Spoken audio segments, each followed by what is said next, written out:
Hi, I'm Eric Tangradi. I'm the boys prep ice hockey coach, but I also serve as a real estate professional with Pyatt Sotheby's International Realty. This is my third year working with Pyatt Sotheby's. I'm not only a residential housing professional, but I also work in the referral side, and I've invested in a lot of Class B apartment complexes, so I consider myself a real estate professional and also a real estate investor. How big of an impact does changing interest rates have on the economy, specifically the housing market? Yeah, I think over the last 3 years, we've had a pretty significant sample size of what low interest rates have done for the housing market, and then also what high rates have done for the market.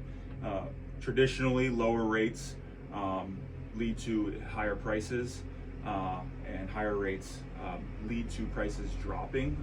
The difference in this market has been we've had significant supply and demand issues. So housing prices have maintained pretty aggressive throughout the fluctuation of rates because of the supply and demand issues. Demand is significantly lower, but traditionally rates increase, prices go down, rates go down, prices go up, and we've seen both in the most recent 3 years. And then how often do your clients ask about that? Yeah, I think it's been a daily question. I think everybody's looking to use forecasting as a marketing tool, especially agents. Those who follow social media of a lot of local agents, the phrase is now is the time. Obviously, they're driven to perform through sales, but we are seeing projections that by quarter four of 2024, rates should be sub 6, which would be a significant adjustment compared to being close to 8 almost halfway through 2023. How do interest rates affect the demand for buying houses? Yeah, I mean they definitely affect things. When we were around 3%, I noticed multiple offer situations on almost every single home. There were a lot of contingencies that had to be waived in the housing market. To give you an example, a house would come on the market for $400,000. Most of my buying clients understood that we had to waive inspections, be flexible on the appraisal contingencies. Buyers were put in a situation where they had to give up a lot of leverage, and at times cash offers trumped any sort of mortgage-backed offers, because in our business cash is king. So a lot more multiple offer situations, a lot more competition. Prices have still remained significant, primarily high over the last 12-18 months, but a little bit of the buyer's power has come back, where you can still get a home inspection and you're not conceding as many contingencies. What type of rates do your clients usually get, fixed or adjustable? It varies. I mean, with the way the Fed has been adjusting, sometimes monthly, if not quarterly, a lot of people are buying down points right now, doing anything they can to get the lowest interest rate. Right now, we're looking somewhere around 6.5%, 7%. Kind of goes into your next question. I think that was on here that a lot of people are using 571 ARMs, which are adjustable rate mortgages. How those operate is for 5 years you get a preferred discount on your rate, and then after that there's an adjustment every year after. So a lot of people are looking to find ways to either put less money down or keep the rate as low as possible. So I would say rates have been the hottest topic in the industry for 2-3 years, and have definitely played a significant factor in the market as a whole. How has inflation affected housing affordability? Yeah, it's affected it a lot. The hardest part with inflation has been the increase in rates. Obviously, that's common economics, that whenever to help with inflation, Federal Reserve or Fed will increase interest rates, which inflation has been out of control. So that's what they've used to help combat it. For me, most people refinanced their house in 2021, even 2020, and got 3% interest. So in a normal market where somebody wants to move, they can't, because the interest rate, the inflation is just too high for them to move, and a lot of people are being stuck in situations, staying in their home, because take a $500,000 house at 3% interest, and you take that same exact house at 6%, your mortgage payment's almost double. So inflation and interest rates have played a significant role in our inventory, where some people who may have been looking to sell are just holding tight to see if they can weather the storm.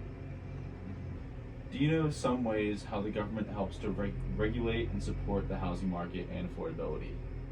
Yeah, so they have some programs. There's a first-time home buyer program. You can put 3.5% to 5% down and not pay PMI. So PMI is it's a mortgage insurance where somebody will be paying a percentage additionally onto their mortgage if you put less than 20% down. That's a program to try to help with first-time home buyers who might not be as liquid and can't afford to put as much down on their house. So some of those programs have been in place for some time to help stimulate the economy and help allow people to get purchasing homes.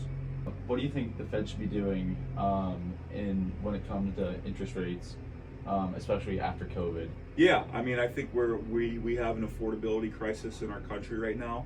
The statistics on first-time home buyers or young professionals, we're definitely in a rental market right now. A lot more people are choosing to rent versus buy.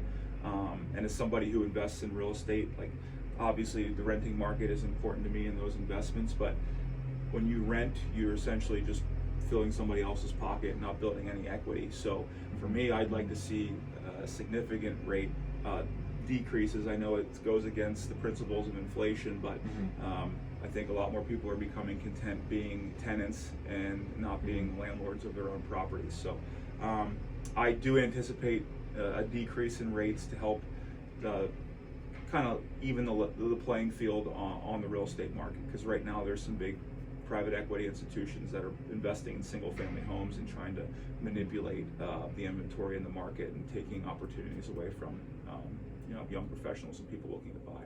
The last question here, can you tell us about the relationship between the housing market activity, employment in the real estate industry, and fluctuations in the unemployment rate? Yeah, so it's kind of been a weird outlier of a couple years. The employment rate hasn't been as low as generally the rule of thumb with inflation and interest rates rising are, but we definitely have an inventory shortage because of, like I mentioned, people who refinance their home at 3%. It's just not practical and feasible for them to go out and purchase or sell a home and have to pay double that interest rate. As far as my business goes, a statistic that I just heard in one of our corporate meetings was in Pittsburgh we had 7,700 real estate agents in 2022. We're down to 3,000. So 3,700 people have left the industry. So there has been a significant cut in employment at the residential real estate level. That being, we're all 1099 employees, so there's not enough inventory out there, not enough people can survive in our market because we're not paid salaries. So our industry has definitely been affected. Obviously there's some national lawsuits that have been going on about buyer commissions. I'm sure that's a different topic, but the industry has been flipped upside down, and there's some big players in the game like Compass and Zillow who are trying to replace, through AI and technology, trying to replace the real estate agent. I don't think that's smart or a realistic outcome, but it's definitely forced some people to leave the industry, especially in the last year.